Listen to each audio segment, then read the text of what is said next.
Hello दोस्तों, welcome to easy investing. तो इस वीडियो में हम बात करने वाले हैं आज यानी मंडे के मार्केट के बारे में और साथ ही साथ बात करेंगे आज की इस तेज़ी के बाद as a investor and swing trader आपको किन बातों का ध्यान रखना चाहिए। तो आइए चलिए वीडियो को शुरू करते हैं।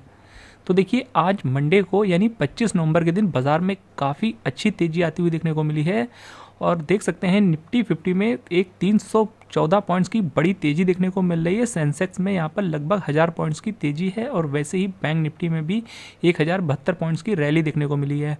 और देखिए, आज मंडे के दिन तेज़ी होनी थी, ये तो हमने आपको कल ही प्रिडिक्ट करके बता दिया था कि बहुत हद तक जो चांसेस थे आज के मार्केट के वो एक तेज़ी के थे और वो हमें आज बाज़ार में दिख भी गया है। और आज बाज़ार में ना बहुत ही अच्छी रैली आती हुई देखने को मिली है। ऑलमोस्ट सभी सेक्टर और इंडेक्स पॉजिटिव निशान में बंद हुए हैं। ये बाज़ार के लिए काफ़ी अच्छे संकेत भी दिख रहे हैं। तो अब चलिए बात कर लेते हैं ईटीएफ्स के बारे में। तो देखिए, ईटीएफ्स में जैसा कि हमने आपको कल वीडियो में ही शेयर किया था और बोला था कि आज के दिन तेज़ी की पॉसिबिलिटी बहुत ही हाई है और एक बड़ी तेज़ी की पॉसिबिलिटी है। और जिस सेक्टर में हमने आपको बताया था कि तेज़ी हो सकती है सबसे ज़्यादा, वो हमने कुछ नाम लिए थे कल के दिन, जिसमें कि आपको पीएसयू बैंक 20 ईटीएफ को बोला था और पीएसयू शेयरों में तेज़ी बोला था और डिफेंस ईटीएफ में भी तेज़ी बोला था। तो देखिए, ये दोनों ही ईटीएफ आपको यहाँ पर आज टॉप गेनर की सूची में दिख रहे हैं और इन दो ईटीएफ में सबसे ज़्यादा तेज़ी आई है आज के दिन। तो ये वो दो ईटीएफ है जो कि आज सबसे ज़्यादा तेज़ी दिखाते हुए देखने को मिल रहे हैं। देखिए, बैंक 20 आज 4% की एक बहुत ही बड़ी तेज़ी दिखाया है। और यहाँ पर तो देखिए, हमने आपको बहुत ही शॉर्ट टाइम पहले ही आपको यहाँ पर हमने एक वीडियो बनाकर बताया था, जिस दिन अडानी ग्रुप को लेकर के न्यूज़ आई थी, वहाँ पर हमने बताया था कि यहाँ पर आपका निवेश का एक बहुत ही अच्छा मौका हो सकता है। और यहाँ पर उस समय जब इस ईटीएफ का प्राइस था, ऑलमोस्ट आप देख सकते हैं एक वीक पहले ही की बात है, जिस दिन अडानी ग्रुप को लेकर निगेटिव न्यूज़ आई थी, ये ईटीएफ 70 तक के नीचे तक गया था। और जिस टाइम हमने वीडियो बनाया था उस समय ये ईटीएफ 70 के आसपास था।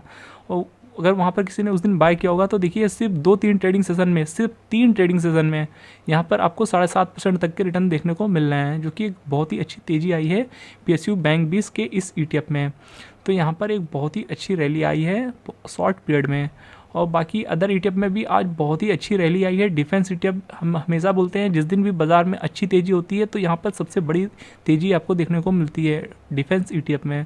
तो यहाँ भी 3% भागा है और हमने यहाँ पर आपको कल बोला था डिफेंस शेयरों में आपको तेज़ी देखने को मिलेगी, जिसके चलते ईटीएफ आज बहुत ही तेज़ी दिखाया है। और एक सेक्टर को हमने और ऐड किया था, वो है आईटी सेक्टर। आईटी सेक्टर में भी अच्छी तेज़ी हुई है, 1% के ऊपर की तेज़ी हुई है आज के दिन, लगभग 100% की। वहाँ भी बहुत ही शानदार रैली आती हुई देखने को मिल रही है। आप देख सकते हैं IT 20 यहाँ पर कम तेज़ी इस वजह से भी हुई है क्योंकि देखिए, आपको पता ही होगा ये सेक्टर गिरावट में बिल्कुल भी नहीं गिरा था, जिस वजह से यहाँ पर बहुत ज़्यादा तेज़ी नहीं हुई है, क्योंकि ये ETF गिरा ही नहीं था इस गिरावट में। और ये ETF आपको पता ही होगा, आज की डेट में देखेंगे तो ये ETF भी आज की डेट में अपने लाइफ हाई पे खड़ा हुआ है, जो कि आप देख सकते हैं। एक साल का चार्ट देखेंगे, लाइफ हाई पे ये ETF खड़ा हुआ है और इकलौता ETF है जो अभी लाइफ हाई पे खड़ा हुआ है। तो आज की तेज़ी बहुत ही अच्छी है और यहाँ पर अब बीते 2 दिनों से बाज़ार में एक अच्छी रैली आई है, जिससे अब निवेशकों के पोर्टफोलियो में हरियाली वापस से लौटती हुई देखने को मिली है।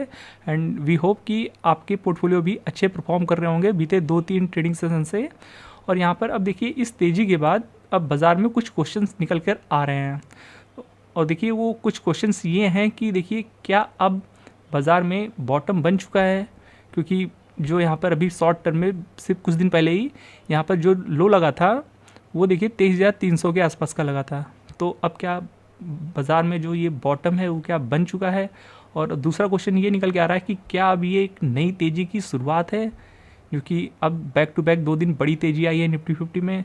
और तीसरा कि क्या अब मार्केट का सेंटीमेंट चेंज हो रहा है या चेंज हो गया है और यहाँ से अब बाज़ार एक नई तेज़ी के लिए निकल पड़ा है और आने वाले समय में क्या यहाँ पर एक फिर से लाइफ हाई लगता हुआ देखने को मिल सकता है। तो ये कुछ क्वेश्चन है जो कि काफ़ी इंपॉर्टेंट निकल के आ रहे हैं।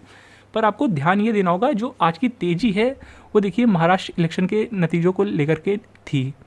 और अब देखिए, वो चीज़ अब रोज़ यहाँ पर काम नहीं करने वाली है। अब सेम चीज़ पे बाज़ार रोज़ रिएक्ट नहीं करेगा और यहाँ पर रोज़ तेज़ी नहीं होगी उस न्यूज़ पर चलते, महाराष्ट्र रिजल्ट के चलते। तो अब देखिए, आपको ध्यान ये रखना है कि हम गिरे क्यों थे, बाज़ार गिरा ही क्यों था।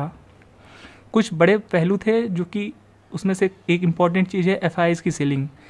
FIIs की सेलिंग स्टार्ट हुई थी सेम जब से बाज़ार गिरना शुरू हुआ और आज तक FIIs की सेलिंग चालू है।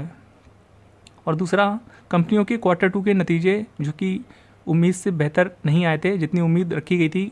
बड़ी बड़ी कंपनियों के नतीजे जो थे ज़्यादातर खास करके लार्ज कैप कंपनियों से उतने अच्छे रिजल्ट उनके नहीं आए थे। तो ये 2 बड़े फैक्टर थे जिसकी वजह से बाज़ार गिरना स्टार्ट हुआ था और इतना नीचे तक आया। और बीच बीच में बाज़ार ने रिकवरी करने की कोशिश की, तो वहाँ पर कभी रसिया यूक्रेन हो गया, कभी ईरान इराक का वार का सिचुएशन हो गया, तो और बीच में भी बीते वीक यहाँ पर अडानी ग्रुप को लेकर के न्यूज़ आई। तो ये सारी कुछ चीज़ें थी जिसकी वजह से बाज़ार गिरा था। तो मेन तो यही था एफआईज की सेलिंग और Q2 के जो नतीजे थे कंपनियों के वो अच्छे नहीं थे। तो ये 2 बड़े फैक्टर थे जिसकी वजह से बाज़ार नीचे गिरा। और यहाँ पर अभी कुछ चेंजेस देखने को मिले नहीं है। एफआईज की सेलिंग अभी भी चालू है। खैर Q2 के जो रिजल्ट सीज़न था वो तो खैर ख़त्म हो गया है, तो वो तो खैर इतना इम्पैक्ट नहीं डालेगा, पर एफआईज की सेलिंग अभी भी चालू है। तो अभी जब तक बाज़ार में एफआईज की सेलिंग चालू है तब तक थोड़ा सा आपको सतर्क रहने की ज़रूरत है। और यहाँ पर एफआईज की इस तरह अगर सेलिंग चलती रहेगी तो नए हाई तो लगना थोड़ा मुश्किल है, पर हाँ ये थोड़ा सा बाज़ार में अब अच्छा सेंटीमेंट आया है। तो एज अ स्विंग ट्रेडर आपको यहाँ पर प्रॉफिट बुकिंग करनी चाहिए और यहाँ पर आपको थोड़ी सी अपनी पोजीशन हल्की करने के बारे में सोचना चाहिए। और एज अ इन्वेस्टर आपको हर गिरावट में यहाँ पर बाय ऑन डिप का फॉलो करना चाहिए। अभी बाज़ार किसी दिन बहुत ही अच्छी तेज़ी दिखाएगा जैसे कि आज दिखाया, और किसी दिन हो सकता है यहाँ पर गिरावट भी दिखाएगा छोटी मोटी बैड न्यूज़ के चलते। तो जिस दिन बाज़ार गिरे वहाँ पर एज अ इन्वेस्टर आपको छोटी मोटी पोजीशन ऐड करती रहनी है लॉन्ग टर्म के लिए, और आपको ऐसे में लंबे समय अगर आप उसे होल्ड करेंगे तो एक अच्छे रिटर्न बन सकते हैं। और स्विंग ट्रेडर हैं तो आपको हर एक तेज़ी में यहाँ पर थोड़ी बहुत पोजीशन हल्की करनी है, और उस पोजीशन से जो पोजीशन आप प्रॉफिट बुक कर रहे हैं उस पैसे का यूज़ आप तब कर सकते हैं जब बाज़ार में अगले दिन या कुछ दिनों बाद आपको गिरावट देखने को मिले। तो ये तरीके से आप फॉलो करेंगे तो यहाँ पर आपको अच्छे रिटर्न मिल सकते हैं। बाकी बाज़ार में काफ़ी वोलेटिलिटी है बीते कुछ महीनों से, तो यहाँ पर आपको स्विंग में पैसा बनाना थोड़ा सा मुश्किल है। तो यहाँ पर बेहतर ये होगा कि आप लॉन्ग कैरी करें, वो आपके लिए बेहतर होगा। और ये बाज़ार अभी थोड़ा सा शॉर्ट टर्म के लिए उतना अच्छा दिख नहीं रहा है। तो ये सारी चीज़ थी लगभग जो हम आपके साथ डिस्कस करना चाहते थे। बाकी आज बाज़ार में अच्छी तेज़ी है और हो सकता है इसका इम्पैक्ट आज और कल या 1-2 दिन तक और भी देखने को मिल सकता है।